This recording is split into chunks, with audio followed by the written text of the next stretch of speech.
Hey, welcome in. Welcome to the Arrowhead Addict podcast. We are here coming to you live. The Kansas City Chiefs are going to the Super Bowl. You only win a Super Bowl 2 times every 5 years, right? Oh!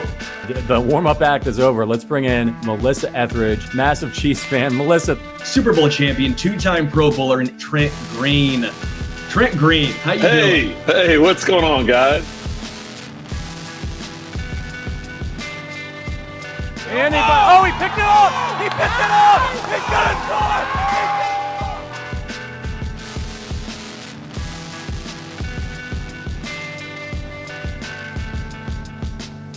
And we'll see you next week, but until then, as always, go Chiefs. Welcome into the Arrowhead Addict podcast. It is the OG hour. It's Thursday. Patrick Allen here with you, and with another Arrowhead Addict OG, the blog father, Adam Best. How you doing, brother? I'm doing great. The Chiefs are 4-0 at a time where a lot of other teams and even contenders, I mean, you look at the Miami Dolphins. Would you trade places with them? Hell no.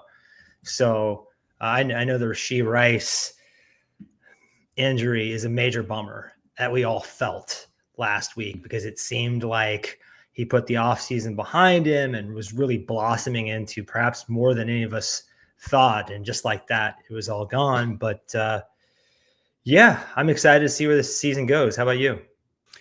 Yeah, man, look, it's so weird, right? Like, it feels frustrating.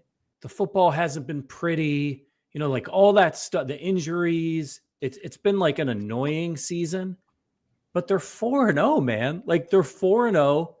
They're the only undefeated team in the AFC right now.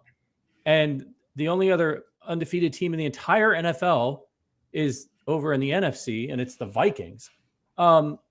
It's wild, right? Like, they're the Buffalo Bills look like this juggernaut, looked so much better than the Chiefs as far as just pretty football goes, right? Beating the heck out of opponents, running the ball, doing whatever they want. And then they go and they get absolutely walloped by the Baltimore Ravens, who also lost to the Raiders and who the Chiefs beat.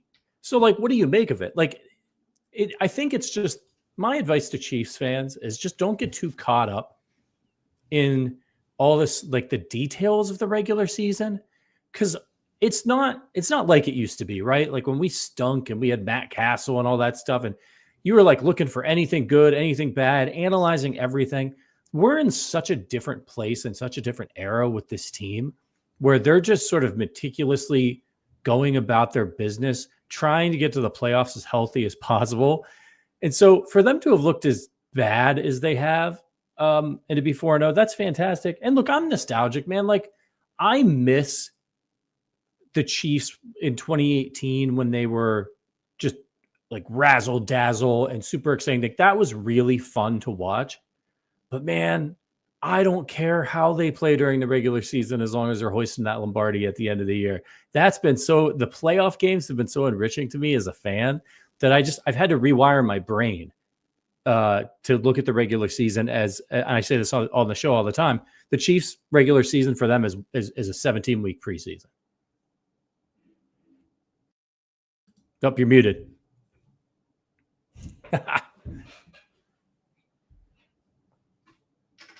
Oh no, can't hear you. Maybe go out and come back in. Sometimes these the technology gets a little tricky, these mics. I'll keep us going. So Adam's going to get his sound issues figured out. No worry there.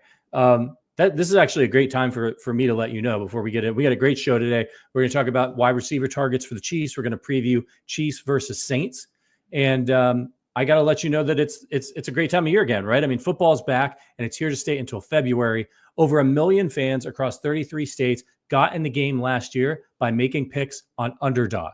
Win up to 1,000 times your money just by choosing higher or lower on your favorite player's stats. I've been using it. Sterling's been using Underdog. It's a lot of fun. Very simple. Log in. They'll put the players up there. They'll put their stat lines, passing yards, rushing yards, touchdowns, whatever it is.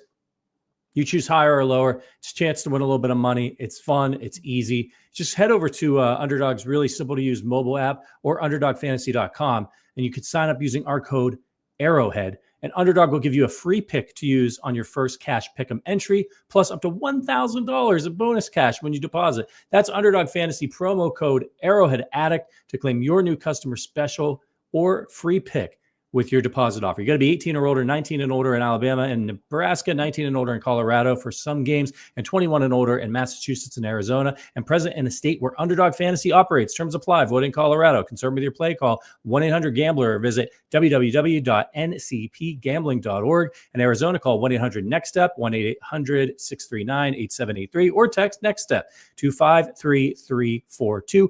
In New York, call the 24/7 Hope line, 1-877-8-HOPE-NEW YORK, or text HOPE New York 467-369.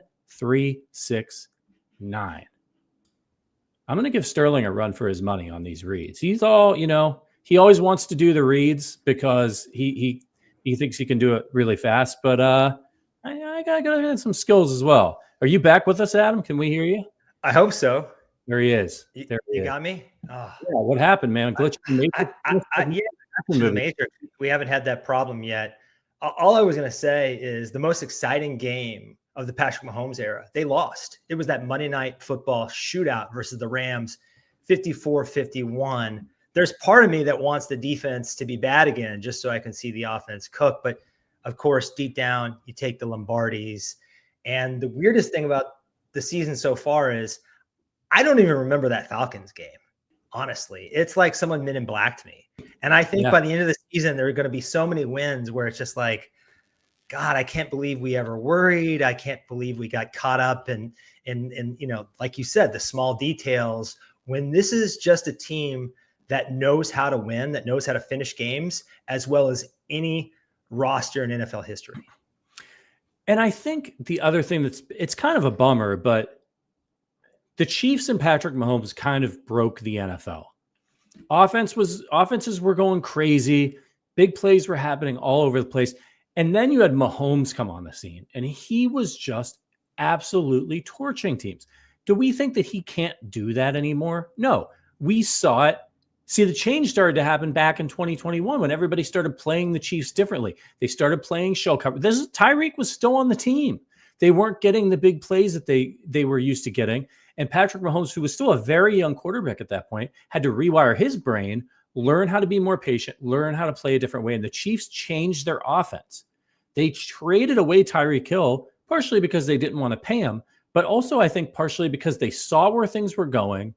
And they were like, we've got to make some adjustments. And frankly, we probably can get away without this player by going in a different direction. And then what do? They go in and bring in Juju Smith-Schuster, and he's their wide receiver one, and Patrick Mahomes wins the MVP. The Chiefs were ahead of everybody else. Other teams were still getting those big plays because it took the defenses longer to catch up. And they were kind of like, well, this worked on Patrick Mahomes. And it's just been slowly getting implemented. All these things go in cycles. So you're seeing the too high. You're seeing the shell coverages. The big plays just aren't there as much. Frankly, you tend to see them when defenses don't respect the quarterback that they're playing. Then they try to get aggressive. They try to blitz. Look what happened in the first two games of the season, right? The team we're playing on Monday Night Football, the New Orleans Saints. My God, they look like the 2018 Chiefs. Patrick Mahomes, Derek Carr was just lighting people up. Rashid Shaheed. Now what's happened? Then all of a sudden in week 3, once everybody figured out what they were doing, and they were like, okay, these guys, they got some receivers. This guy can get them the ball. They go and they play the Eagles and they score under 20 points. So scoring is down across the NFL. Big plays are down across the NFL. What probably we're going to see happen is the return of the running game. You've got to punish people. Look what the Chiefs have been doing. They've been running the ball like crazy this year. I think that's been their plan all year this long, is to punish teams on the ground. That's why they kept Carson Steele. Obviously, they didn't expect Pacheco to get hurt. It's just fascinating how it goes. But I just hope very quickly that offenses adjust and figure out ways to get some more big plays back, because it's just not as fun. All the games are not as fun.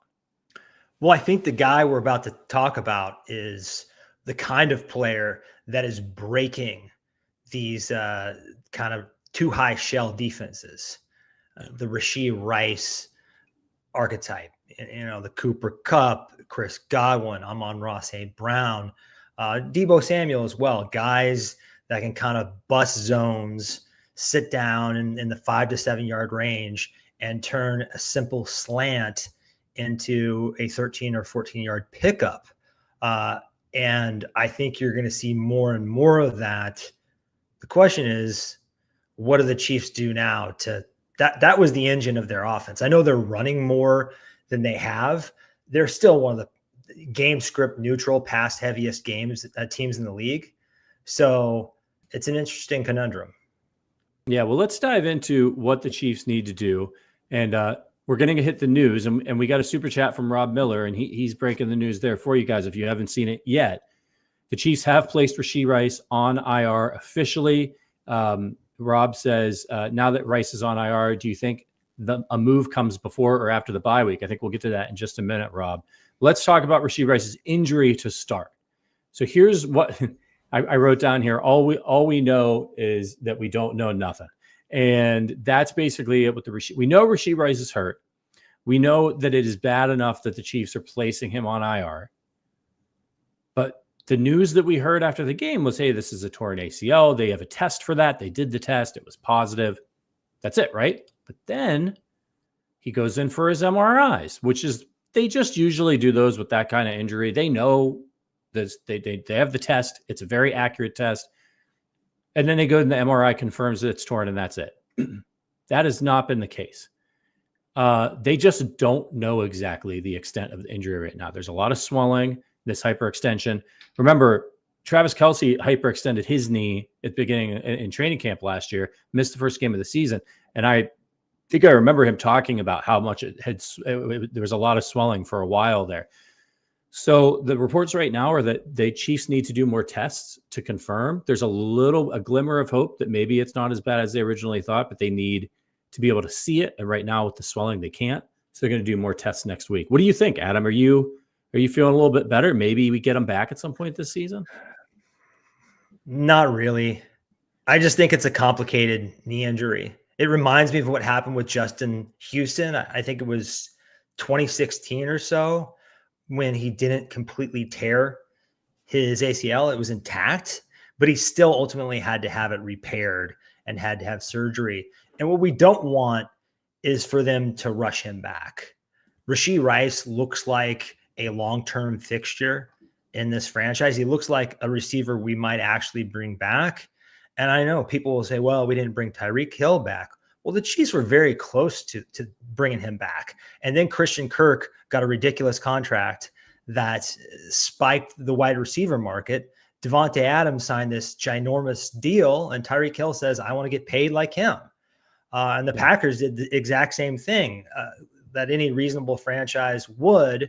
I think the market has corrected a little bit. But, the long-term health of Rashee Rice needs to be put over this season. I think, because the Chiefs are going to be perennial contenders. You'd rather, and we're going to talk about this, you'd rather go out and make a deal or get creative than risk a significant chess piece's future. Yeah, and look, even if he does come back, there's no reason to rush him. You're trying to get him maybe right for the playoffs and make sure that he's safe. And they've got plenty of time to do that. We'll see. I wouldn't count on it. Like you said, serious injury. I mean, the guy couldn't walk at all. There's other damage. I did hear him walking better, and it sounds like he's going to see. Now, I'm a little worried about him going back to Dallas. Can we get a designated driver? But he's going to see another doctor in Dallas, apparently, is the latest that I've read.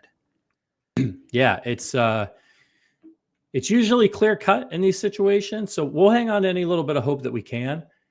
But the Chiefs need to plan for there was rumors and reports that they were already interested in trading for a wide receiver before Rashee Rice got injured because of the Hollywood Brown injury. And I think to your point about what Rashee is able to do underneath, I really think that they were thinking in their head, here's how we can punish these defenses. We're going to be able to run the football, and we're going to have two speedsters on the outside to pull everybody away for Travis and Rashee.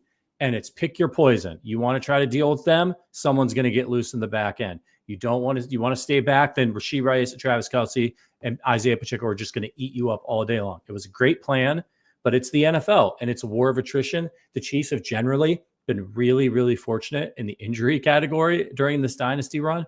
This year, it's, they're not having the same kind of luck. Hopefully they're getting it all out of the way early, but the good news is that they have time to make an adjustment. If this happened in December and Hollywood Brown and Rashee Rice goes down, you're pretty much SOL. There's not too many people running around out there that you can get. Now the Chiefs are able to, it's a month before the trade deadline. So we're going to look at some of the options that are out there for the Chiefs right now. One last news note, Chris Jones won Defensive Player of the Week. That's awesome. All right. Trade targets. I know you guys talked about this on the Wednesday show. Again, the trade deadline is November 5th. So the Chiefs have 4 games between now and that trade deadline. They actually play on Monday Night Football, I believe, against the Buccaneers on November 4th. So they've got 4 more games, but 5 weeks because their bye week is next week after Monday Night Football. So they've got time. Before we talk about the individual candidates, the thing about, I want to answer Rob's question, which is like, when are the Chiefs going to make a move? They're going to do it during the bye week. Rob, I don't think you'll see them make a move during the bye week unless there's a team that's so motivated to move a guy that they're ready to make the deal right now. But the big thing about these trade deadline deals in general is that the teams and the players that the Chiefs are going to be targeting, it's a wave the white flag move, right? Like if the Browns are going to trade Amari Cooper, who we're going to talk about in a minute, that means they're saying we're not winning this season. We're trading our best wide receiver. That's it. It's week 4. The Browns don't look like a contender. I think they're 1-3. So you don't want to run that flag up the flagpole too early and then look really bad or the team turns it around. So I think a lot of these deals are much more likely to happen, if at all, much closer to the deadline where teams are like, all right, we've seen 2 months of football. We've fallen out of it.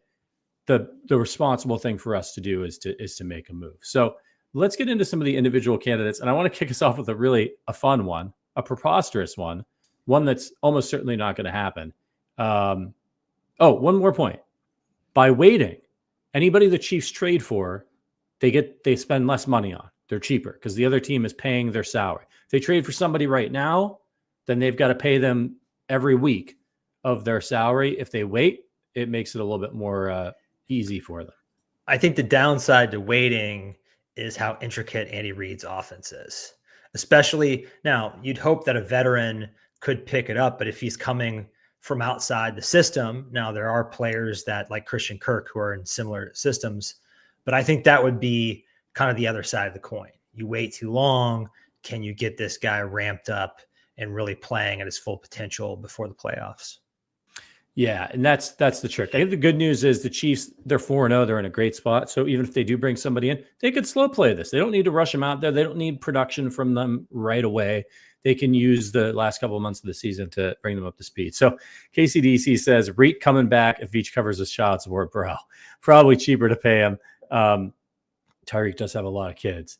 That's a hot comment. So Tyreek Hill, people have been floating Tyreek Hill. And it sounds crazy, right? Like, no way the Chiefs didn't pay him. He's making a ton of money. He's making the money that the Chiefs didn't want to pay him. Why would the Dolphins trade him right back, turn around, trade him right back to Kansas City? But there's a couple interesting angles here. Again, very unlikely, but affordability, right? Let's start there.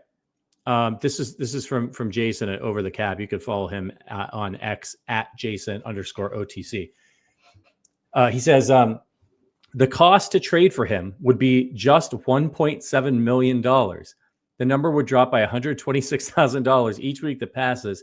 Hill has a $26.65 million guarantee for 2025. The bigger question is, would Miami do the move? And then the second part of that contract deal is that Hill's contract was structured to allow Miami to trade him in 2025, but ideally as a post-June 1st trade. Right now, if they trade him, they're going to get hit with $28 million in dead money for 2025. And the Dolphins having paid him about $24.5 million in 2024 just to turn around and trade him. So they have an out that they kind of structured into his contract, but the out was, let's make it through this 2024 season, try to win a Super Bowl with Tyreek Hill. And then if we want to get out, we can take a look at things. So if they were to trade him, it's a huge blow to the Chiefs. But let's just throw all the money stuff out for right now. Adam, would you like Tyreek Hill back?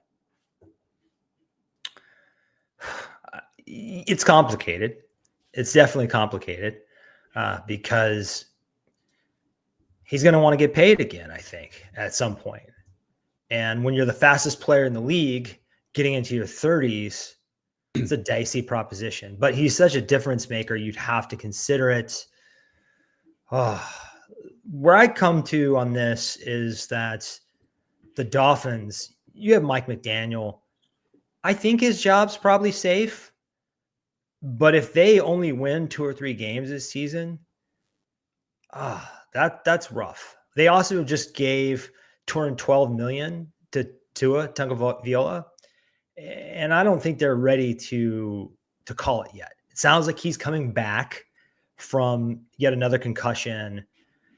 I think they're pot committed on Tyreek and Jalen Waddle and Mike McDaniel, that running game. I don't think they can do it. But if they would, yeah, I mean, I'm sure Patrick Mahomes would welcome him back with open arms, right? Yeah, of course, right? I mean, this guy's one of one. He's unbelievable. And they did just give the big contract to Tua. Now, Tyreek Hill did say that he plans to retire after 2025. Now, you never know if that means anything. Once another opportunity to make millions of dollars comes up, all of a sudden everybody's putting off retirement plans. But look, they're 1-3. They've only scored 45 points this year. They've given up 103. The talk around Tua Tagovailoa is, should he retire from football? They just lost to the Titans. Not just lost. They lost to the Titans 31-12. Will Levis got hurt, which might have actually been a good thing for the Titans. And then Mason Rudolph comes in and lights you up. This is a broken team right now. They've got, they've had some injuries to Mostert and everything, but Achan's been out there. Tyreek Hill, Waddle, they're all there. But they have nobody who can do anything at quarterback except Tua Tagovailoa. Some of that has to be coaching, right? If Andy Reid had Tyler Huntley, he just got there. Their backups were hurt. I do not believe that if Andy Reid was the coach of the Dolphins, even with Tyler Huntley, I think the Dolphins would have won the game against the Titans. We saw this in 2019 when Mahomes dislocated his kneecap. God, what's the guy that came in? Oh, Matt Moore. There you go. I can't even remember his name. That's how much of a journeyman he's was. A Chiefs legend. But yeah, he was. Great performance there. He kept it close with the Packers and then beat the Vikings. They had that long Damian Williams run. Would be nice to get some of those again. But yeah, it's just terrible. Anybody but Tua underneath that offense, and they look like they should be relegated out of the NFL. They just can't. I mean, they still have Tyreek Hill, Davante Adams, and Jalen Waddle. There are about 25, 26 offenses who would trade places in a heartbeat with that situation. Now, maybe the offensive line is just unfunctional, but it's crazy that they're this bad. And there's something's up because, the only game that they won, Tua played in this whole game, was against the Jaguars in week 1. And they barely beat the Jaguars. The Jaguars are terrible this year. This is a game Tua performed, though. He threw for 338 yards, touchdown. Tyreek went for 130 yards, Waddle 109. So this team goes as Tua goes right now. If you're the Miami Dolphins, though, you do have to do some soul searching about the head injuries to your quarterback. And look, if he wants to play, they're not going to tell him no. They've got a lot of money tied up in him. But if, God forbid, if one more bad concussion hits, as a franchise, you've got to look at the situation and be like, we need a contingency plan. We have these weapons. We need a contingency plan. And if you believe in your head coach and Tyreek Hill's making noise about retiring after the 2025 season, you might want to consider trading him. But I think for them to do it with that much debt, facing that much dead money, they would have to really, like, Tua would have to come back. They'd have to continue to stink for 3 or 4 more weeks. And the Chiefs would have to make such an outrageous offer. They may have to give the Dolphins back. They would probably have to give the Dolphins back more than they got for Tyreek Hill. And the reason for that is a couple, in my opinion. One is Miami's pride. It would be, how embarrassing would it be? You trade for Tyreek Hill, the team you traded him for wins 2 Super Bowls, and then you trade him back for pennies on the dollar. So the Chiefs, I think, would have to offer a lot. And also they'd have to offer a lot to get Miami to take that dead cap hit, when they would just be like, why are we going to do this? It'll be humiliating. Let's just play out the season and then trade him after June 1. So the only way, in my opinion, the Chiefs could convince them would be to offer something stupid. And in that case, and that's not something Brett Veach is going to do, even for Tyreek Hill. Nope. And I think Tyreek Hill likes being in Miami. He's a Florida guy. Keep in mind, no state taxes there, no state income taxes. So he's making more money there than he would almost anywhere else on the same salary. So there are definitely some reasons for Tyreek to still want to be in Miami. I just don't see it as a realistic possibility. Yeah. It's fun. It's fun to think about. It would be awesome. It would be hilarious for the Chiefs to trade him, win 2 Super Bowls, get him back, and then win another Super Bowl. But I don't know if that may only happen in a Madden franchise. All right, let's move on to another potential candidate here, and that is Davante Adams from the Raiders. Now, here's what I think about this one, man. There's a whole money situation that they would have to figure out with him that's pretty complicated. But everybody says the Chiefs are out on Adams because the Raiders wouldn't want to trade him within the division. And that makes sense. But here's my opinion on that. The whole don't trade within your division. It's stupid. It is a stupid way to do business. It's all about PR, right? You don't want to be the Raiders, trade Davante Adams to the Chiefs, and then watch the Chiefs curb stomp you 2 times the rest of the season and go win another Super Bowl. It's embarrassing. But the Raiders stink. They don't have a quarterback. Okay, they've got some interesting young pieces in Brock Bowers, but they don't have a quarterback. If they believe in their head coach, they should move Davante Adams. And if the best thing for the Raiders is to trade him to the Chiefs, that's what they should do. And that's what any other team in the NFL should do. You're not winning. So the Chiefs, we don't want to help the Chiefs. They don't need your help. The Chiefs don't need your help. They're going to win anyway. So you might as well get the best offer. And if the Chiefs have the best offer that helps the Raiders, you should trade him. I just think the whole thing is kind of silly to worry about the PR. Like, if you trade Davante Adams to the Chiefs and then you take that compensation that you get for him and you draft the next Patrick Mahomes, the next franchise quarterback for the Raiders, you think anybody's going to give a crap about it? Do you think if the Buffalo Bills win the Super Bowl this year, they're talented? If this is the year they get over the Mahomes hump and they make it to the Super Bowl and they win the Super Bowl, do you think they're going to be sitting there while they're hoisting the Lombardi being like, remember all the people that dunked on us and after the draft when we traded, with the Chiefs so they could get Xavier Worthy? No, they're not going to give a shit. So I just think I understand the argument, and it's a real thing in the NFL. It does happen a lot more rarely, but I think it's stupid. It's just like any other business. There's a lot of cover your ass at the top. Yep. It's all about the optics. The optics would be very bad. Now, if you look at it practically like you just did, the Vikings and Lions did a huge trade 2 drafts ago. The Lions moved up to number 12, I believe, to get Jamison Williams and traded with division rival, the Vikings. The Vikings are 4-0. The Lions are 3-1.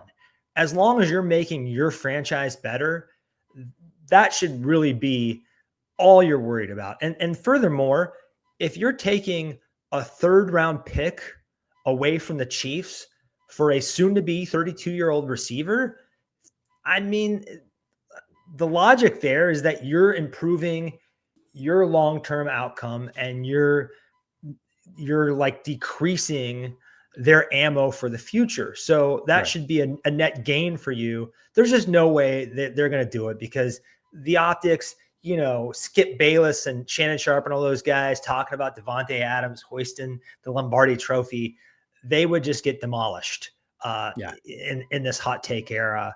But if you're thinking practically like some of these forward-thinking franchises like the Vikings and Lions do, it shouldn't be a problem.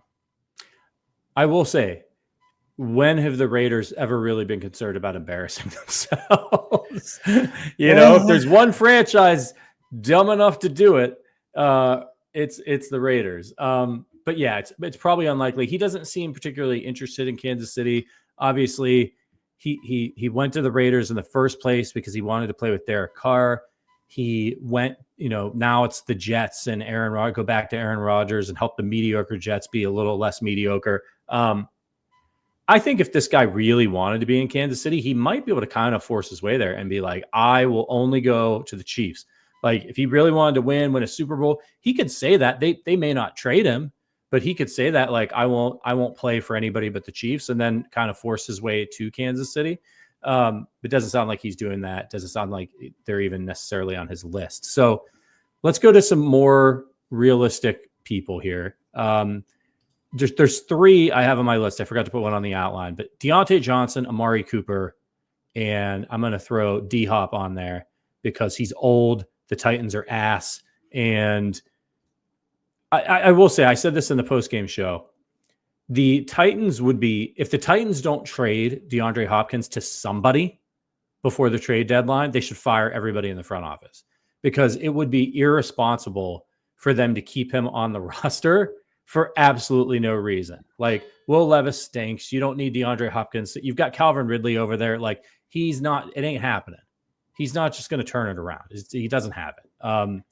So which of those 3 guys stands out to you as somebody you'd like to snag? Well, for me, DeAndre Hopkins is out. Trading to replace an injured player with another injured player, he's got a torn MCL that he's playing through.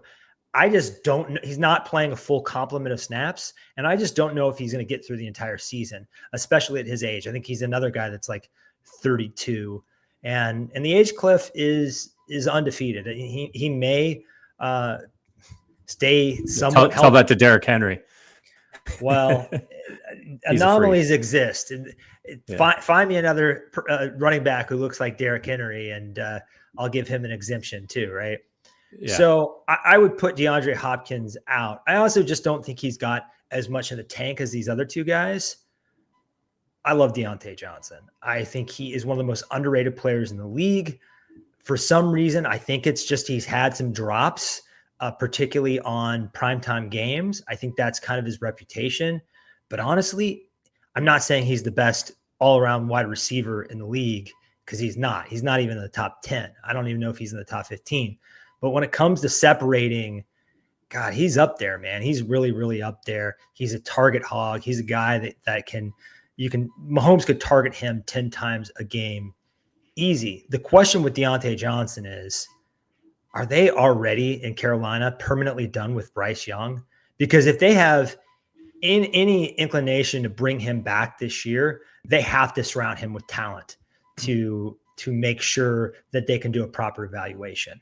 So the only reason they would trade him is like what Arizona did with that Rosen kid before they drafted Kyler Murray, where they just said, he's a spectacular bust. We already know this is over. If we look in the mirror and we're truthful with ourselves, we need to move on as quickly as possible. And the best way to do that is to ship Deontay Johnson out for some capital that can help us get another quarterback. And the Browns are kind of in a similar situation. I mean, they know deep down that Deshaun Watson's not the guy. He's not the guy they wanted him to be. He's not the guy he was in Houston. And he and Amari Cooper, they have weird chemistry. I think they've connected on 16 of 37 targets or something like that. A lot of errant throws, a lot of drops. They just don't seem to be on the same page. But I think Amari Cooper is like due for a breakout. He had an 84-yard touchdown called back because of penalty last week. Yep. He's still a good player. He's a bit of a roller coaster. I think both these guys, the reason they've been available and continue to possibly be available is because they're a little up and down, but they're still very good players. And think back to when Amari Cooper was traded from the Raiders to the Cowboys midseason. That was a huge midseason pickup. He came in, he was rejuvenated, really helped that Cowboys team hit the ground running. I think he could do the same thing in Kansas City. That's probably the most realistic to me because the Browns have to be thinking about life beyond Deshaun Watson. Who's your favorite of those three, Patrick? I think, like, as far as talent right now goes, I would want Deontay Johnson. I think of all of those guys, he's the one that could step in and produce the best and maybe for the longest. But yeah, it's tough to know what Carolina is going to do there. Bryce Young is so bad that they benched him. And there's been some talk on, NFL Twitter and stuff, people being like, they just may trade him. Like they may trade him to some team that's like, hey, we'll take a crack at him. Your organization stinks. Like we think we see something here, because if they put him back out there and he's somehow even worse or gets hurt, then they can't get anything for him. So, they might be able to fetch a mid-round pick or something for him Miami, now. right? You sit with another Alabama quarterback and it's not a bad idea. So we don't know, but like to be so bad that they go, you've been there for like 18 months and they're going with Andy Dalton. Like that's rough. You've got a coach. The coach doesn't want to put him back in because he doesn't want to lose his job. He's like, if I can win some games with Andy Dalton, I could get another year. I can get my own quarterback, like I can get a different quarterback and get a new lease on life. I put Bryce Young back in there, I'm toast. On the Amari Cooper side of things, I really like Amari because I think he's going to be really affordable. His contract is made to be traded. And the Browns are in big trouble. The only team they've beaten this year is the Jaguars. See, there's a theme here. These bad teams, the only teams that they've been able to beat is Jacksonville. They beat them 18-3. They got Doug Peterson, man. Oh, you're so toast. I feel bad for Doug, but it is what Don't it is. feel bad for him. He's going to be a Chiefs coach this time next year. Yeah, he won a Super Bowl. I mean, good for him. Cowboys, 33-17. Then they beat the Jaguars. Then they lost to the Giants, 21-15 and Daniel Jones. And then 2016 to the Raiders. I've watched all of their games. It is not an entertaining brand of football. You think the Chiefs games have been bad? These guys are awful. I know they might get Nick Chubb back, but listen to their schedule coming up. At Washington, Jaden Daniels is an MVP candidate. At the Eagles, they're having their struggles, but they're going into Philly. If they've got AJ Brown back and Devonta Smith, they should take care of business against Cleveland. And then they play the Bengals at home. Now they've had the Bengals number the recent years, but that's not an easy game. And then it's Baltimore. They don't have another game on their schedule until the following week on the right before the trade deadline on 11-3 when they play the Chargers at home. So they very well could lose 1, 2, 3, 4 games in a row, which would take their losing streak to 6 games. And if they do, Brett Veach better be on the phone talking about Amari Cooper because it's over.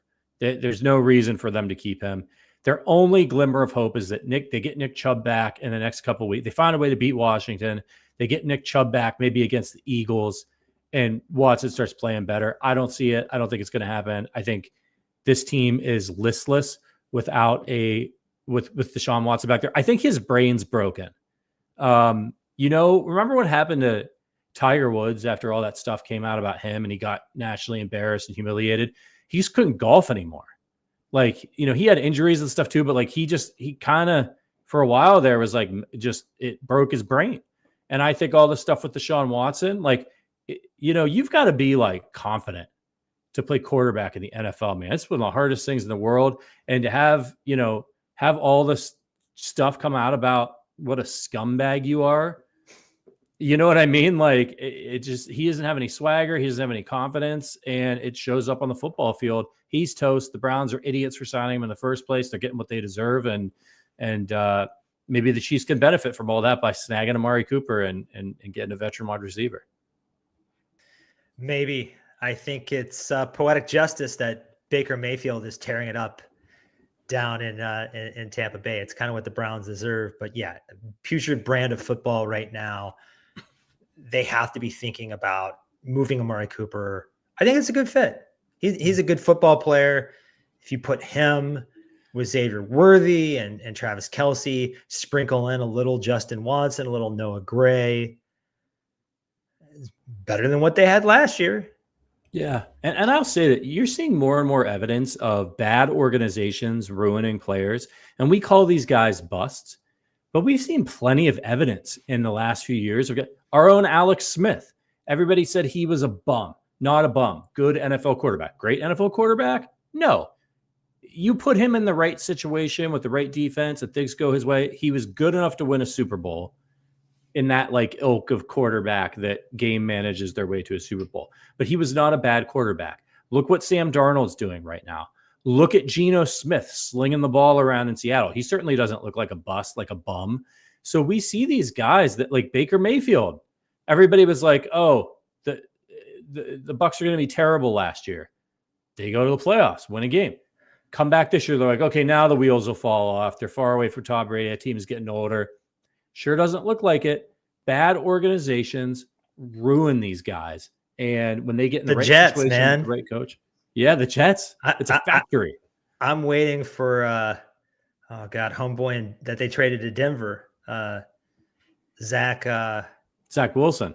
Zach Wilson. I mean, he's the next guy that's going to pop, right? We've seen Geno turn it around. We've seen Sam Darnold. You get them away from, but granted, the situation for all these guys, Jared Goff included, is they're just surrounded by an embarrassment of talent. The opposite of what the Chiefs feel they need to do with Mahomes. They kind of feel like Mahomes is a talent elevator. That's where I ultimately come down when it comes to this trade situation. I would not get your hopes up too much because Brett Veach has shown I don't think he wants a bunch of veteran receivers running around, honestly, that are expensive. I mean, they took Hollywood Brown because they got an unreal deal on Hollywood Brown, and his health was part of that. But I think someone like Demarcus Robinson, old friend alert, or a failed first rounder like Elijah Moore or Treylon Burks or Jonathan Mingo was almost a first rounder. Someone like that seems a little bit more likely to me, kind of more in the Kadarius Toney vein. Yeah. Yeah. And I think that's sort of been his MO here. Like I can see a scenario where the Chiefs are looking at their roster and they're like, Xavier Worthy, we believe in this guy. He's going to develop as the season goes on, just like Rashee Rice did. We've got Sky Moore for depth. And then they go and they get somebody like that, like a Demarcus Robinson, somebody like that they bring back, or they try to use McCole Hardman more. And I wouldn't be surprised if they think in their heads, I don't know if they're right or wrong, but if they think in their heads, Juju's got enough. Juju's got enough to step back into the Rashee Rice role. He's not going to be Rashee. He's not going to be Juju a couple years ago, but he's got enough for us to move the football while we develop Xavier Worthy. And by the end of the season, we'll be fine. I think they'll make a move, but I don't know. Amari Cooper seems like a no-brainer to me, though. Yeah. I could tell you didn't have conviction when you were saying that about Juju, because Juju has our knees, man. He's got like, I think he's shot. I like Juju. I think he's a good person. Played super well in that year. Good blocker, knows the system. We'll see. I mean, maybe he jumps right back into that power slot role that Rashee Rice inherited and does a decent job. But I'd feel much more comfortable with them adding a proven vet to this room.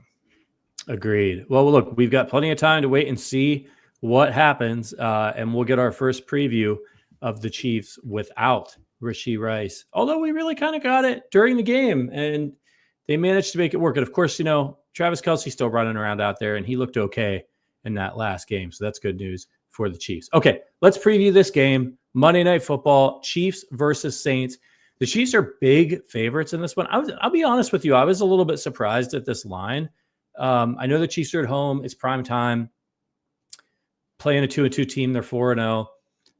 But with the injuries and everything, the Chiefs are minus 5.5 point favorites in this one. Over, under, not as exciting, 43 points. Chiefs are big favorites in this. If you take the money line on the Chiefs, they're minus 250. So you're going to spend a lot of money on the money line to pull this one out. Look, as somebody who's got Rashid Shaheed, Chris Olave, Derek Carr on some fantasy rosters, I've watched every Saints game this year, and they've been struggling the last 2 weeks offensively, but they're not a bad offense. Like, this team can move the ball. They've got weapons. Alvin Kamara, obviously we mentioned Olave, Shaheed. Taysom Hill sounds like he might be out. Sounds like maybe he's got a fractured rib. That's big. Yeah, it's big. Jokes aside, he gives them a ton of versatility. I mean, someone like that, the Chiefs would love to have, because if you're looking at third and 2 or 4th and 1, he solves that problem almost every time. Yeah. So the injury report's out for Thursday for this game. For the Chiefs, you had Mike Dana, Kareem Hunt, McCole Hardman, CEH were all limited. I think there's a chance CEH gets activated. Kareem Hunt's dealing with a shoulder injury. There's some rumors flying around about that. Don't know how serious it is, but he did practice in a limited capacity today. For the Saints, our old pal Willie Gay Jr. did not practice. He's got a hand injury. Taysom Hill didn't practice. A few other guys.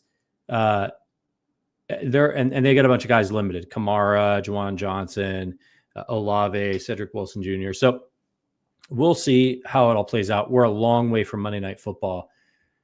What scares you about the New Orleans Saints going into this game? Is it their defense? Is it their offense? What are you most concerned about? I would have said 2 weeks ago that Clint Kubiak and this offense, which has been completely revitalized, they went from being one of the worst teams when it comes to motion and play action to one of the teams that uses those things the most. But it kind of seems like after 2 weeks of them just cooking and tearing it up, that some defenses got some tape and said, okay, we see what they're doing. Let's slow that down a bit. And we've seen Derek Carr have great stretches before. I think what makes him a merely good quarterback and not a great one is he's just not that consistent. He has entire seasons where he's not that good. I'm having a hard time figuring this out.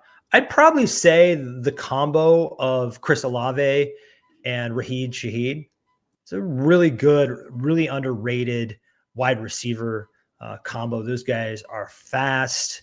They can do a bit of everything, and they can burn you deep. Yeah, I think for me, looking at this offense, it's just that they're multiple, right? They've got the Chiefs defense has been pretty good this year. They've struggled a bit in the passing game. That they've been a little bit susceptible to some big plays. Obviously, the Chargers last week were a mess.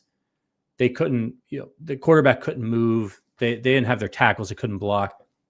And they still got a big playoff with Ladd McConkey, who's a rookie on a catch and run. And so what worries me about the Saints isn't so much their consistency, but their explosive ability. Alvin Kamara still has some juice left. Shaheed, you mess up, he'll beat you deep. And this goes back to even last year as an Olave fantasy owner, much to my chagrin, even last year when their offense was pitiful and they wouldn't use motion, Shaheed was getting deep touchdowns on teams. So he's a definite threat that the Chiefs have to worry about. So I worry about them utilizing, in particular, Alvin Kamara in the passing game and the screen game at the right time when Spags decides to get exotic and blitz. And that's where I think New Orleans can move the football on the Chiefs and get themselves into scoring range. So it's going to be tricky, much like the game last week where the offense couldn't really move the ball, but the Chiefs offense struggled so much that even though the defense was actually pretty damn good against the Chargers, they didn't really have much room for error. And so my biggest concern in this one is, what are the Chiefs going to be able to do on offense? This isn't, they're not playing the 85 Bears over there, but it's not a terrible defense either for New Orleans. They held Dallas to 19 points, Philly to 15 in a loss where they only scored 12. And Atlanta, they lost. They give up 26 to Atlanta. So who do you think steps up for the Chiefs without, if Kareem Hunt's banged up and no Rashee Rice, like who's it going to be? I think it's got to be Kelsey, but this is a place where we have to mention, I think Dennis Allen is not the greatest head coach, but he's a good defensive coach, right? And we have to mention Tyrann Mathieu here, the Honey Badger. I think he's going to be extremely, extremely motivated to put on a show and have one of his best games. And he has been playing unreal football since leaving Kansas City. Arguably, he's been better in New Orleans than he was in Kansas City. So that might be a matchup. They may choose to use the Honey Badger some on Kelsey because of familiarity. But I think it's got to be Travis. He stepped up last week and it looked like, okay, some semblance of the old Travis is still there. I think people just are a little trigger happy when it comes to predicting his demise. I've said he is the tight end Tom Brady. Just don't say he's done until he's done. That way you don't look stupid, because we've done this so many times. I've done it before. Oh, he looks slow. Is he hurt? He's just an outlier. He is one of one. He knows how to get open. I think he's going to be one of these guys that even if he can't jump over a stack of pancakes, he's still going to have the knowledge to find holes in defenses. I agree. Obviously, Travis has to step up, right? But I think it's the running game in this one. I think that's the edge against this defense. Saquon Barkley just absolutely annihilated the Saints. He ran 17 times for 147 yards. Funny enough, last week, Atlanta, who won the game, they had Kirk Cousins throw 35 passes, and they only ran the ball 15 times, despite averaging 5.9 yards per carry and having Bijan Robinson. And I don't know, is Bijan banged up? Bijan got 7 carries for 28 yards. Yeah. He's dealing with the hamstring thing. I think he's going to keep playing, but that might be part of it. Still, they've got a good backup in Tyler Algier. You wonder why they didn't try to run the ball a little bit more. When he went 8 for 60. So that's sort of perplexing. And they were able to throw, they were able to throw a little bit on them. Drake London went 6 for 64, but that was on 12 targets. So look, they pulled it out in the end. But I think that's the road. If with everybody banged up, if Kareem Hunt can run the football, get Samaje Perine going, if they activate Clyde, mix him in, just use the running game to stay ahead of the sticks, because with the issues at tackle and the way Patrick's been playing right now, I don't think this is a game where you want to come out on Monday Night Football and have Mahomes drop back and throw 50 passes. I think this is one where you want to try to be efficient. You want to pick your spots to throw the ball, and you want to stay ahead of the sticks. And I look at the way that Chargers defense is a good defense, and they're missing some players, but Kareem Hunt ran really well against them. I was very surprised at the performance there. So I fire him up. He had 17 carries, I think, last week. Get him rocking and rolling in this one. And then, of course, the Chiefs have got to stop turning the ball over. They cannot afford to make these mistakes over and over and over again, because the Saints, their offense is easily twice as good as the Chargers offense right now. if they turn the ball over like they did against the Chargers, the Chiefs the Saints will make them pay. Correct. Yeah. Yeah. And I'd like to see Xavier Worthy get some schemed up touches short. I don't know if those are end around, sweeps, screens. While his route tree ramps up and he becomes comfortable with his entire offense and knowing all three positions and all that stuff that Andy wants, get him some easy touches. Let's even use that speed horizontally underneath to stretch the field differently. You saw that with the play that basically closed out the game, right? That was it. Like to see them do some more of that stuff. Just get the ball in his hands, make it easy. It doesn't always have to be a 50-yard bomb with Worthy, right? Yes, and I think it's important for us to realize that as much as the Chiefs' offense struggled against the Chargers, they had a game plan, and that game plan included Rashee Rice. And Rashee Rice had a role to play in that game plan, and Xavier Worthy had a role to play in that game plan. When they lost Rashee Rice, it really probably threw out a lot of what they wanted to do, and they had to adjust things. They still managed to get a crucial touchdown drive later when they get to play with Worthy. But I think you're right. Going into this game, now they can have some routes in there, some of those Rashee Rice routes, for other players, for Juju Smith-Schuster, for Xavier Worthy. They can mix it up a little bit. They can have a game plan, and maybe it doesn't work for them the whole game or they're not as practiced at it. But if they can come out early and get a lead in this game, that's what you want, right? Derek Carr, inconsistent. You get pressure on him. Like, he's a good quarterback. If he's got time to throw back there and somebody's open, he's accurate. He'll get him the ball. He'll carve you up. And they've got receivers. Chris Olave is excellent. He's extremely talented. They will make you pay. The Chiefs have to get pressure on Carr, and the best way to do that is to get them in third and long situations and preferably get yourself an early lead so that they feel like they need to throw the ball a little bit more and let the crowd do their thing. You spoke about Kamara earlier. I'm a little worried about him. There was a kind of joke last year about his legs. The whole Christian Watson thing too. His legs were asymmetrical and he got that figured out. And he kind of looks a little bit like his younger self again. Drew Tranquill and Justin Reed have really been struggling in coverage. That's not a very good matchup, especially the way now both players are better than this, especially Drew Tranquill in coverage. I don't know what the hell is going on with Drew, if he's hurt or just has the yips, or who knows. But are you worried about Alvin Kamara? He's the one I'm most worried about because he's the one you can get lined up in matchups against these linebackers and just cause problems, wreak havoc. The Chiefs don't want to deal with that. They want to use those and that's why they've been so good against the run this year. So if I'm the Saints, I'm throwing to Alvin Kamara twice as much as I'm handing the ball off to him in this game. I think the Chiefs can, if they want to stop Alvin Kamara from running the ball, I think they can. I think it's when they throw to him is where he can cause the Chiefs fits.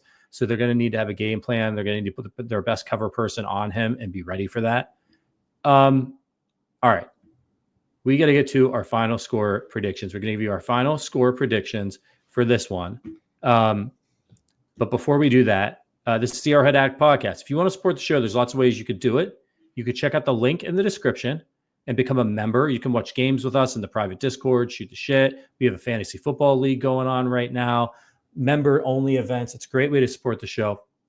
Another way you could support us, and it's free to do so, is to head on over to Apple Podcasts. We are trying, I'm running a campaign right now for the season to get to 400 reviews over there before we get to the end of the season. It would really help us out. It helps us get more audio listeners. So if you like the show, you like what we do here, take a few minutes, head on over to Apple, leave us a 5-star review. And if you ask us a question or write a review, I'll read it on the show. I'm going to do it right now from my guy, Brock D. Camp from the 27th of September, who's helping us out and left us that review. And he said, great podcast for the Chiefs fan. I appreciate these guys are all in on the Chiefs, but are also fairly objective in their point of view.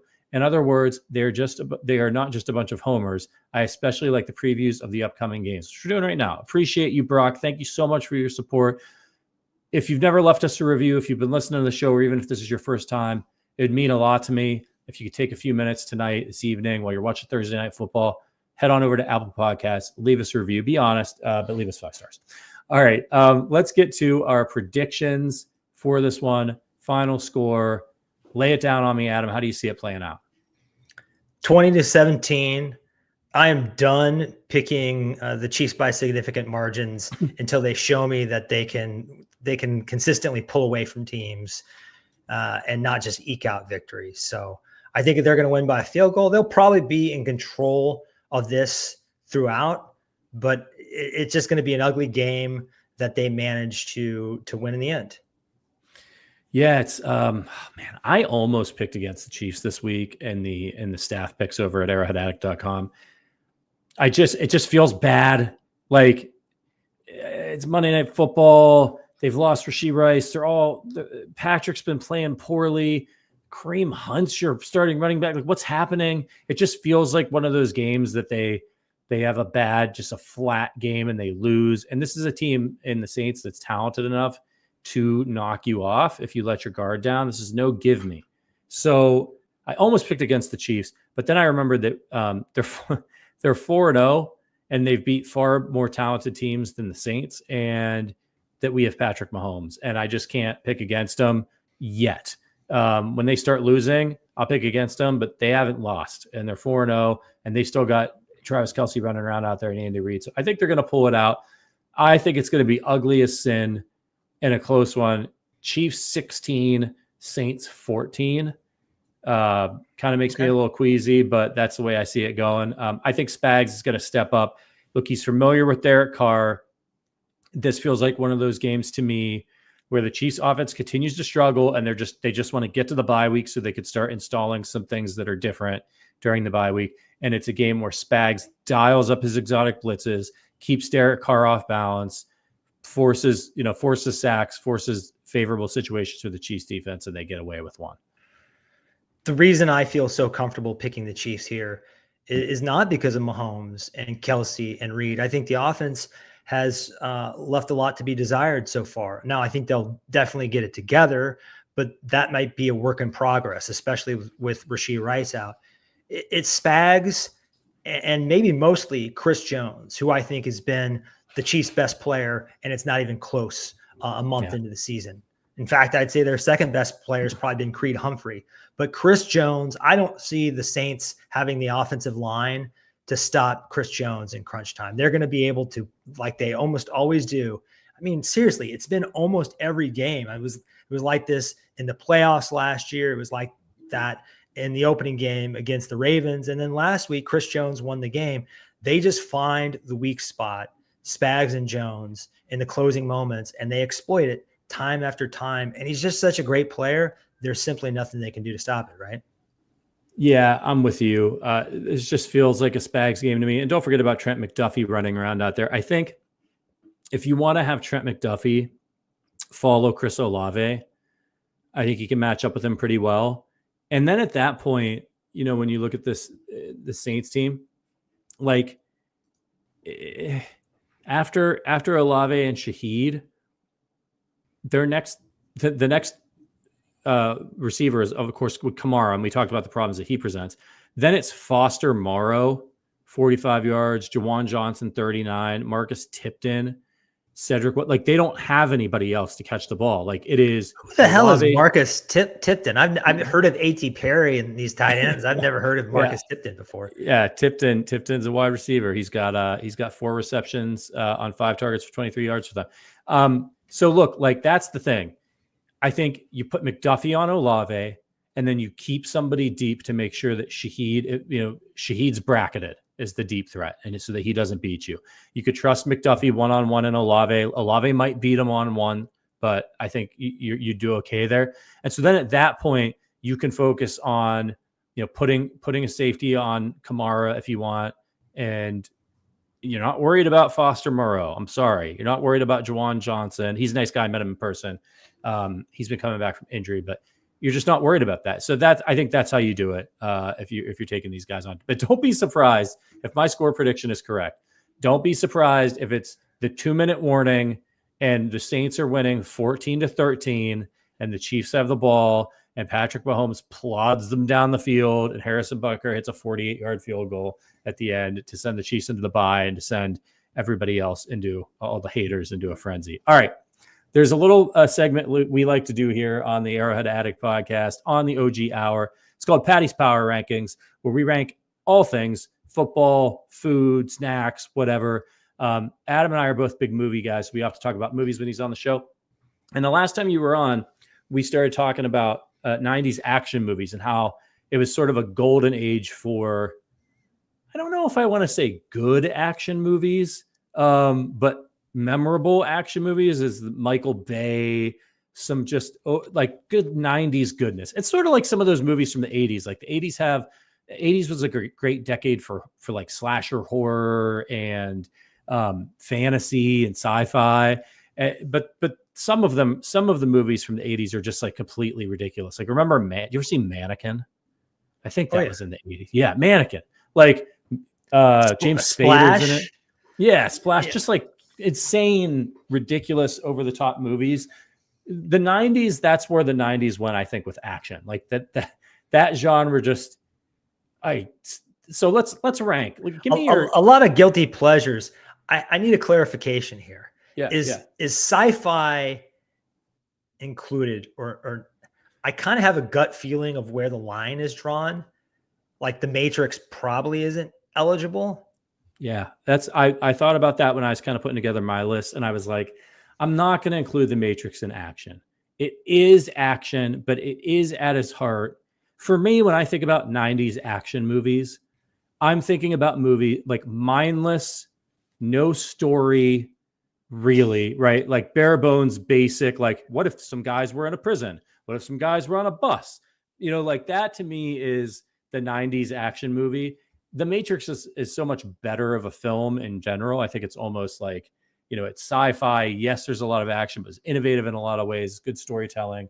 So yeah, I didn't include those kinds of movies. Like I don't even think that I would include Independence Day in this, even though it was mindless in some ways as well. Okay. We're gonna alternate, or you want me to rattle off my 5? Yeah, let's alternate. Give me your number 5. I might already be pushing the term action, but there's a train wreck in this movie. So I'm going to go with The Fugitive. Just a movie that I almost watch annually, just perfectly done. Tommy Lee Jones. I can't believe I'm the same age as Tommy Lee Jones right now. It seems like Tommy Lee Jones came out of the womb 50 years old. But just an iconic role, and Harrison Ford was perfect for the lead.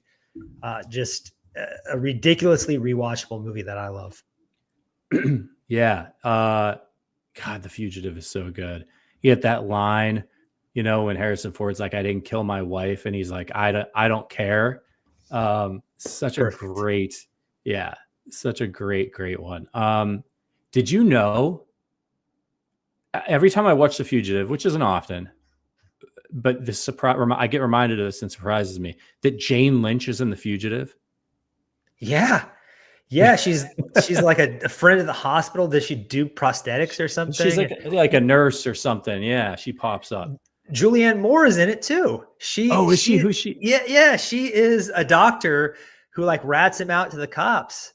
Come on, Julianne. I used to walk by her all the time when I went to school in the West Village. Big Julianne Moore fan. Great actress. Yeah, she's incredible. Okay, number 5 for me is The Boondock Saints. Just a completely ridiculous film, but I mean, it's a lot of fun. Great St. Paddy's Day watch, stupid action, totally out there. You got your 90s misogyny mixed in there. I mean, just, it's all there. And of course, Willem Dafoe, and just an all-time performance, which led to the great Willem Dafoe meme clip where he's talking about his character and he's like, he's gay. He likes classical music. There's just many interesting things about him. That's really all that there is to the character, by the way. But just a fun movie. Great St. Paddy's Day watch, and some good ridiculous action. And the two actors, Sean Patrick Flannery and God, why can't I spit out his name? Walking Dead guy, Yeah, Daryl Dixon. yeah. I don't know why I can't spit out his name. Probably because I'm live and panicking. Great. They've got great chemistry. Great bit about the rope. Where you bring in the rope, all that stuff. And just some Reedus. Norman Reedus. That's right. But the ridiculous when they fall out of the ceiling and they're trapped in the rope and they're spinning. I mean, you see the Tarantino influence there. But I love that after that when Willem Dafoe is looking at the crime scene and he figures out what happened and he's like, movies. He's like, this shit never works in real life. Little commando guys crawling through the ceiling. Like it's a fun one. And the sequel that they made to it is absolutely horrendous. That's not a surprise. Okay. Number 4 for me, Speed. Oh yeah. Just the most 90s movie possible, right? You have this ridiculous, this ludicrous high concept of the bus will explode if it goes under 60 miles per hour. Yeah. But it's really well done. I think Keanu Reeves and Sandra Bullock are like perfectly matched. And then Dennis Hopper pushes it over the top by giving it kind of a complex villain. Probably delivered more of a performance than that movie deserved on paper, but I think it really lifted that movie to being a great action movie. I rewatched it. I think it still holds up. Apparently Speed 2, I've never seen it. It's one of the worst movies, since we're talking about bad action sequels. One of the worst movies of all time, apparently. You can't. I don't think you could have, like, how could you have a list of 90s action movies without Speed? I mean, that was like one of, I didn't put it on my list, but I was hoping that you would. Big time film, just a lot of fun as well. Ridiculous. All right. Number 4 for me, I went with The Professional. Oh yeah. Natalie Portman, Gary Oldman, one of my favorite actors of all time. That scene where he says, "Get me everyone." And the guy's like, "Everyone." And he does that. He turns and looks at the guy and he's like, "Everyone." He turns everyone into like a 9-syllable word.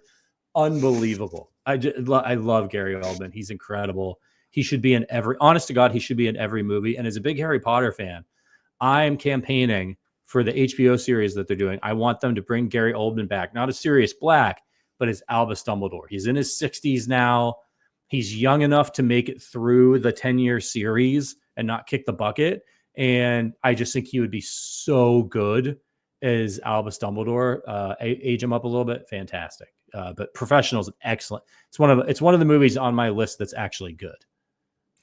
Jean Reno. It's the movie that kind of discovered Natalie Portman. There's another Natalie Portman movie on my list. Not ready for that one, but I'll go to number 3, Crimson Tide. Just an immaculate movie. Denzel at his like perfect movie star moment, and then Gene Hackman in one of his greatest performances of all time. The dialogue sings, and it's just nonstop pressure and tension. It's just, I mean, the supporting cast is ridiculous too. They got James Gandolfini on that sub. They got Viggo Mortensen on that sub. Yeah. It's just a crazy movie. And a submarine movie shouldn't have that much action and be that propulsive, but it just never stops. I love it. I watch it quite a bit. It's a good one. That's a good one. I love with a crossover, you get Hackman. Like, I love those movies like Butch Cassidy and the Sundance Kid, where you get these kind of crossover actor generations. I just think it's so fantastic. And, I had never seen that. And Mag got me to watch it, years ago. And every time I think about the end of that movie, I get really upset. It's a fantastic one. They brought in Tarantino to do some of that dialogue on a dialogue. Oh, did they? On an uncredited dialogue punch up. Yeah. All that stuff about the horses. That was Tarantino. Yeah. Nobody does dialogue like Tarantino, man. All right. Number 3 for me, Die Hard with a Vengeance. Look, I'm on the record as saying Die Hard from the 80s is the perfect action movie. It's actually perfect. And the reason why most of the action movies and the action movies on my list, and really including this one, aren't about anything. And they're there to be an action movie. Die Hard is a movie about a man reconciling with his wife, trying to put his marriage back together. That's what the movie's about. And then what happens, the inciting incident, is that these thieves show up and take his wife hostage, and he has to save her.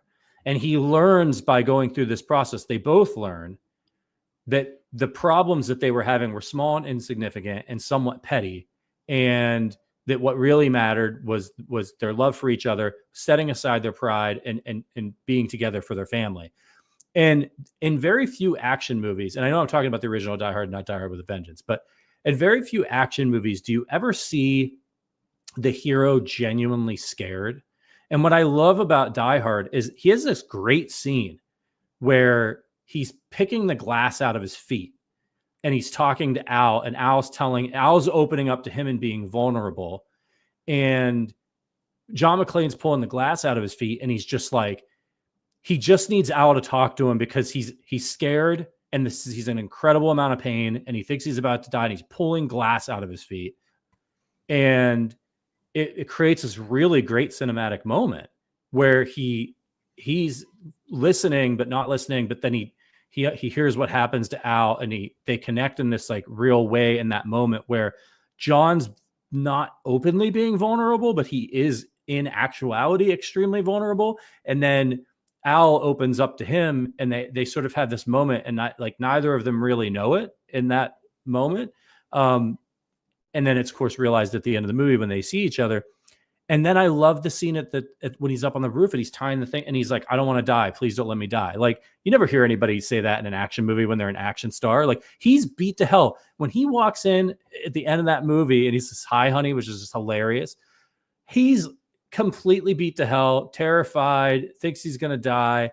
It's so good because it's actually about something. Even the first scene on the plane where he has the conversation with the guy, Curling up your toes, and he tells him to take off his shoes when he gets there. That whole scene tells you a ton about it, and it sets up everything matters. That's why he doesn't have shoes on when this happens, which makes him not like the Terminator, like most of these action heroes are, but a vulnerable hero. And as he's getting the teddy bear out of the overhead compartment, remember, we don't know anything about him really at this point, right? Like his wife, his family, we don't know the situation. As he's getting the teddy bear out of the overhead compartment, he makes eyes at the flight attendant. And it's like, this is good writing. Here's a guy, he's got a teddy bear. He's clearly got it for a kid. Who's he going to see?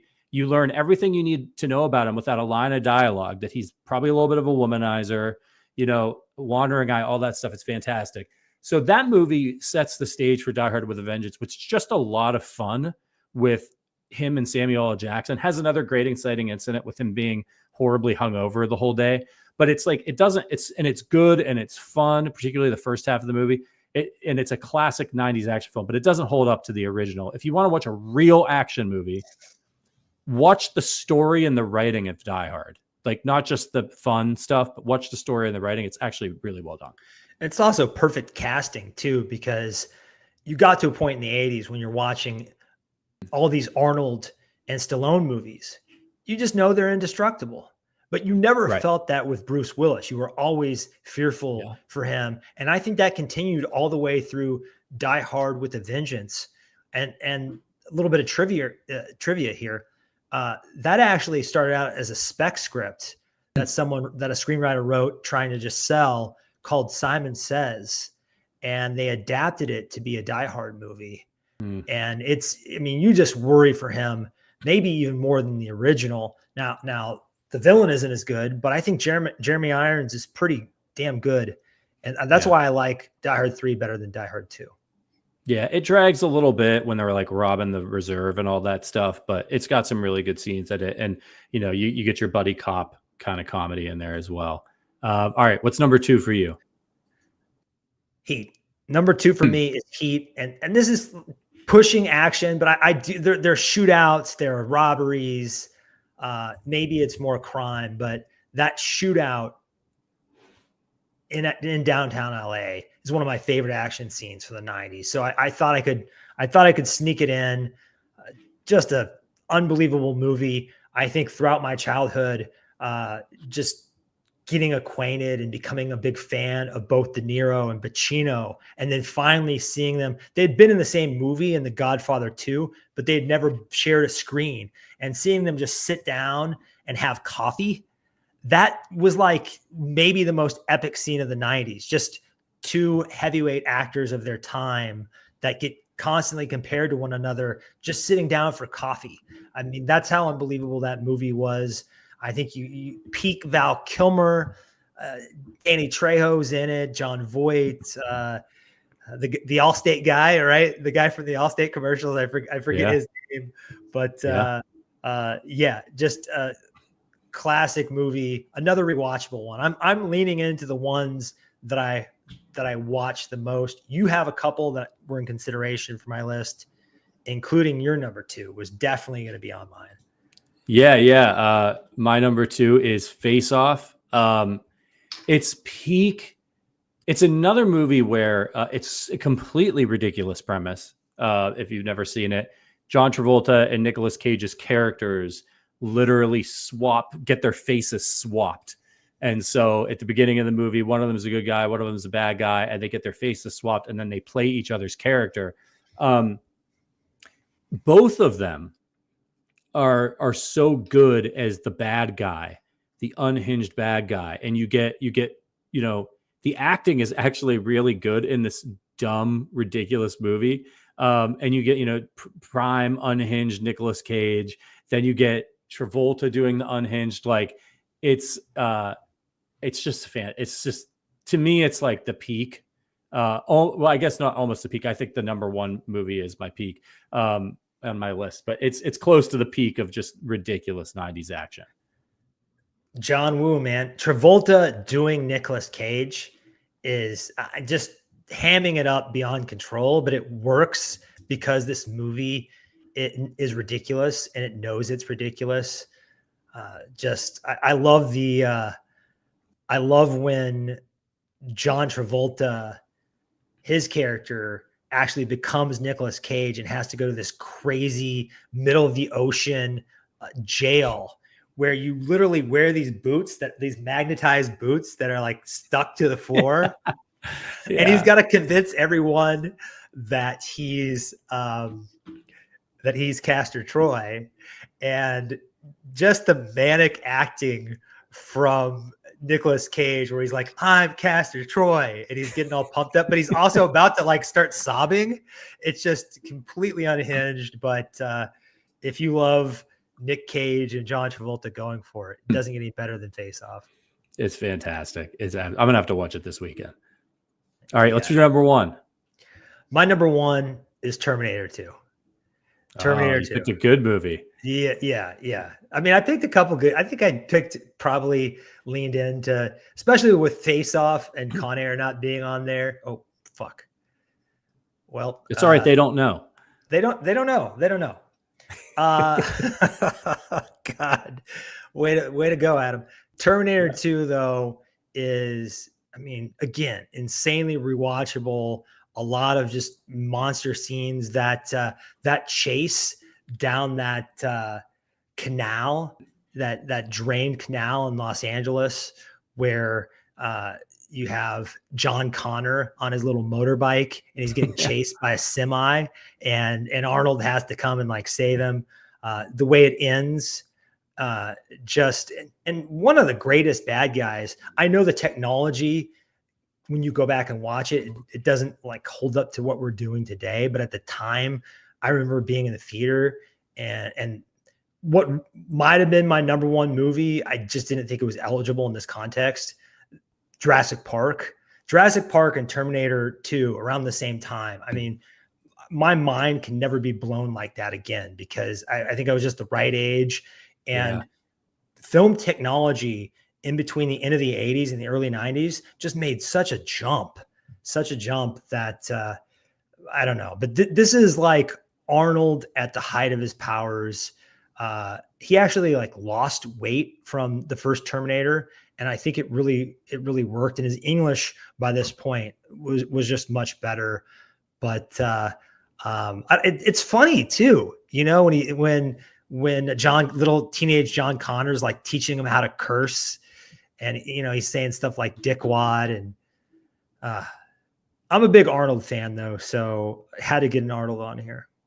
Yeah, I mean, this was, it was better than Terminator 1. This is one of those sequels that, it's like The Godfather 2. Like they're just really, really good. I had to go with surprise, Con Air is the number one for me. It is the peak self-aware 90s movie. This one came out in June of 1997. By this point, they just have been sure these movies were so popular, and they had been churning so many of them out. You mentioned Face Off, and like the names that these characters had in these 90s movies, Castor Troy, right? Like just ridiculous, Cameron Poe. Like, what about Simon Phoenix from Demolition Man? Right. Yeah. I mean, they just came up with so many wacky ass things. And Con Air is just, if you've never seen it, first of all, it's got a great cast. You got Nicolas Cage, John Cusack, John Malkovich, Steve Buscemi, like Ving Rhames is in this movie, Cole Meany. Like, it's absolutely outrageous. And it is, it's peak.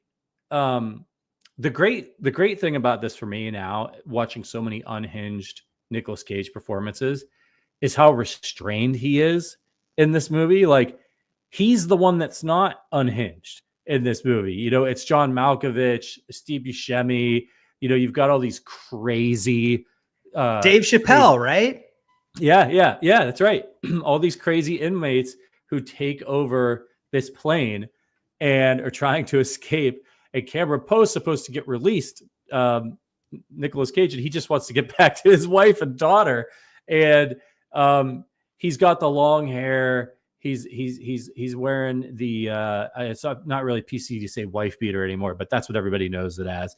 The whole movie, and he has my favorite line in any action movie ever, which is when the bad guy says to him, "Do you know what I am?" And Nicolas Cage says, "Ugly all day."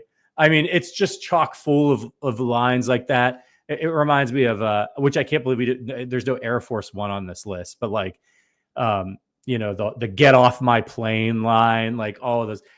The 90s were full of these great one-liners. Con Air, it has a ridiculously like grandiose soundtrack. Everything about it is big, right? Like, it's the music, the shots, like there's just like hero shot after hero shot. Everything's so dramatic and over the top and high stakes. They have this great scene where they reenact sort of the famous scene from Frankenstein, with the Frankenstein and the little girl with Steve Buscemi. Like, it's completely fucking bananas. If you've never seen it, John Malkovich is incredible. You've got to watch it like this weekend, like maybe tonight. Just don't watch Thursday Night Football and watch Con Air instead. How is it the most Michael Bay-ish movie of the 90s? And it wasn't directed by Michael Bay. That's the crazy thing. And I saw this recently. I feel like there's like a cop car and there's like this explosion, and then this donut drops and like in the frame in this movie. It is just, there was something about the 90s where you could just go ridiculously over the top, and it was just accepted. Audiences just rolled with it. The plot is ludicrous. Like, they're going to put all the most dangerous criminals in the world on the same plane, and then they're just going to throw these other two like common criminals on there with them. And John Cusack's, this is when he was really on a roll, because he went on to do stuff like I didn't think it was enough of an action movie, but I thought about Grosse Point Blank, just because I really love it. But yeah, this is when John Cusack was really ripping it. Yeah, you never wanted to be a guy drinking a cup of coffee in a car in an action movie in the 90s, because it was always the classic, like, cuts. Something's fallen. There's a guy in a car having a cup of coffee. I mean, they were bits like that all throughout. Or a fruit cart. I mean, what is the deal with like the fruit stands and the fruit carts just getting annihilated in chase scenes? Yeah. That still happens, I think. Yeah, there's just some things that the cinema world needs. Well, look, I've said it before. I think we should start a movie podcast.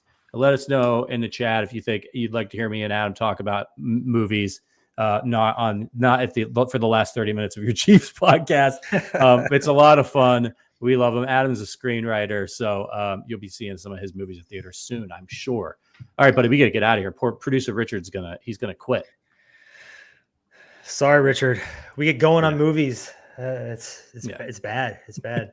Well, listen, everybody. We will be back on Monday with our regular pregame show, halftime show, postgame show for Chiefs versus Saints.